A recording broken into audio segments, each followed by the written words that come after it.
Hello and welcome to 9 to 5 Photographer. I am Tushar and today I'll be taking you behind the scenes on a watch photography tutorial.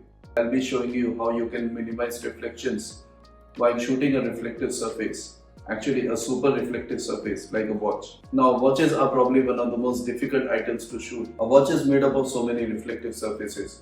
You get a lot of glare and reflections while shooting it. So a lot of times while shooting watches, our photos can look like this, which is not ideal. So while we are shooting watches, we are literally doing two things at the same time. The first is to minimize glare and reflections, and the second is to shoot the features of a watch in such a way that really stops people outside a watch store. So let's get started. Let's talk about the gear first. For today's shoot, we will be only using soft and diffuse light, no hard light today. And that is because we want to minimize reflections, right? Remember? I'm using a Godox SL153 continuous light. It is a really very good light, and I'm pairing it with the Godox QRP90 softbox. I could say that in one go. QRP90. Now this softbox comes double diffused by default. It has two diffusion materials to soften the light even more, but I have removed one diffusion material because while we want soft light, we also want a lot of intensity, and we will kind of lose intensity of the light if we double diffuse it. The watch is a very small object, and so we need enough light and a big light source, and hence this softbox is really big so that we can light the surroundings of the watch and the watch itself evenly. And to do that, I am using a white foam board placed directly opposite to the softbox. So as you can see, the softbox is placed on the right hand side of the watch. We need something on the left hand side so that the light bounces off and reflects the whole area. And that's why generally in product photography, this is a very common setup where you have a light source on the right or a left, and then on the directly opposite we place a white foam board. So as the light comes out of the softbox, it hits the white foam board, gets reflected or bounced back, and it spreads evenly across the whole watch surface and the surroundings. I am shooting tethered, so I am using the Fujifilm tether app, and my camera is a Fujifilm X-T5. The important thing to remember, and I'll close the gear section with this, is that I am using a 50mm prime lens with an aperture of f2. Now this is very important. The reason is we are using soft diffuse light. The intensity is already a bit down because of diffusion. So we really need a high aperture so that we can get as much light as we can coming in. So I'm using a prime lens with a high aperture f2, and the 50mm really allows me to go near to the watch and get some nice decent shots. So let's get on with it, take our first shot and see how it looks. Right, so this is our Fujifilm tether app, and I will take a shot now. It's actually pretty decent for a first photo.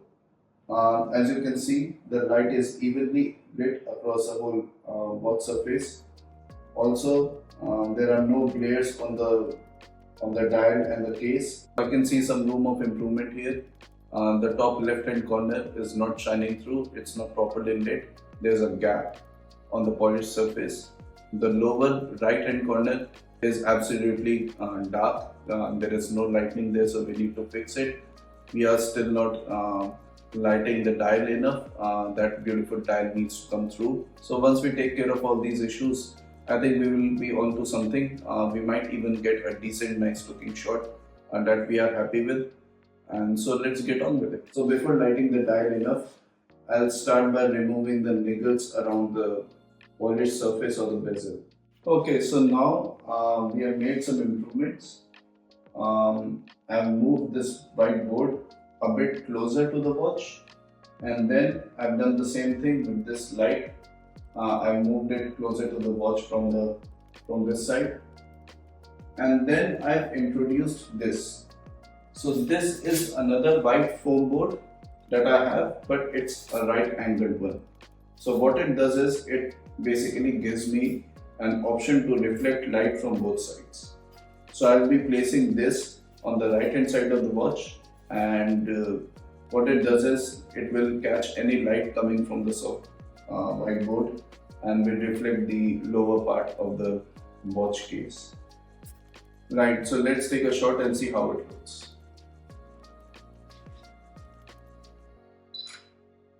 Absolutely amazing. I'm actually very happy with this shot. Um, we are now shining the case and the bezel of the watch very evenly. There are no reflections, no distractions, no glares.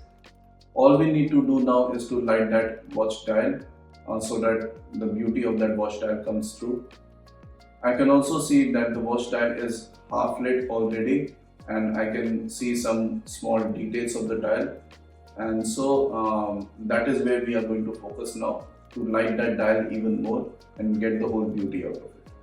So let's try to do it and see how it looks. So in order to light the watch dial, the simplest thing that we can do is to move this light a bit towards the front of the dial so that the light falls through the dial and gives us some better angles. So now I've made some adjustments to the setups. I've moved this softbox light combination to the front of the watch at 45 degrees. Not too much front, but just at 45 degrees direct diagonal to the watch. Next, I've gone a bit creative with my white foam board. So now as I'm viewing the photo and the watch on the camera, I'm tilting the board manually so that I can get my light through the top and front of the watch at the same time. So because I'm just using one light, I need to get a bit creative with this. So this shot actually looks really good. So the watch case and bezel is evenly lit as before. There have been no changes, and I can also see that the watch dial is properly lit. I'm not worried on the background of the photo because I'll be using my own custom background from Photoshop.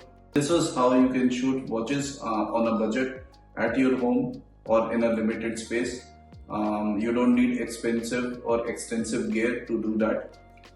All I was using was one continuous light with a softbox and basically a foam board from Amazon. I've shared the links to all of the gear that I'm using in the description below. You can check it out. Obviously these are all Amazon affiliate links, so I will encourage you to buy it in bulk and make me a millionaire. Once I become a millionaire, I will get a bigger studio like this. So if you have gained some knowledge out of this video, if you think that this has been helpful, and if you like what I'm doing here on this channel and the content, be sure to give me a like and subscribe to this channel. I will really appreciate your support. If you like and subscribe, YouTube knows that you want to see more of me doing this. Right? I wish you a really nice week ahead. Keep shooting, keep being creative. Until next time, bye.